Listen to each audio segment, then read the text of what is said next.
In this week's Parsha, the Torah describes the incident of the spies, the 12 men, leaders of the generation, who were dispatched by Moshe Rabbeinu, our teacher Moses, to scout out the land of Israel and to bring back information that would make it easier for the Jewish people to enter the land and to conquer it. And the Parsha goes on to describe the terrible consequences of this mission.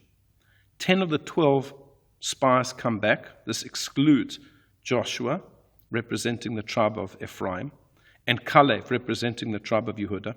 But all of the other 10 spies come back with a damning and a demoralizing report of the land of Israel.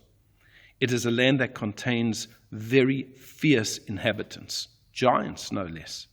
It's a land that destroys and consumes its inhabitants. Wherever we went, said the spies, we saw that there were funerals taking place. It's not a safe place to live. But before they began all of their negativity, they started with something positive. The Gam Zavat Chalav Udavashi, it is a land that is flowing with milk and honey. It is a gorgeous land. It is a beautiful land. Why did they do that? If their point was to demoralize the Jewish people, if their point was to pressurize them into not entering the Holy Land, why do they start with something positive? And Rashi explains, because this is the way of falsehood. This is the way of people who spread misinformation, that they have to throw in a kernel of truth. Because any lie that does not contain within itself a kernel of truth will never stand whatsoever. People will not buy it whatsoever at all. If they had come back and they had said, it's the worst land possible, there's nothing good about it, it doesn't produce fruits, there's no water whatsoever, people would think, can that be true? This is the land that Moshe has been speaking to us for some time, since the Exodus, which God has promised us. Can it be all bad? That can't be true. They're not going to buy that.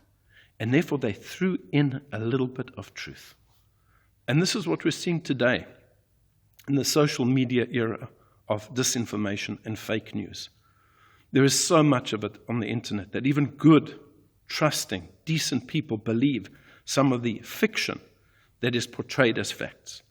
And very often the people that are spreading these fictions, this fake news, will throw into it a little kernel of truth as a hook to get you in. Oh, that sounds credible. That sounds believable. And then people will believe everything. We have to be very, very careful. And remember that this is something that has been employed by people who speak falsehood throughout the centuries, from the times of the spies, and I'm sure before that.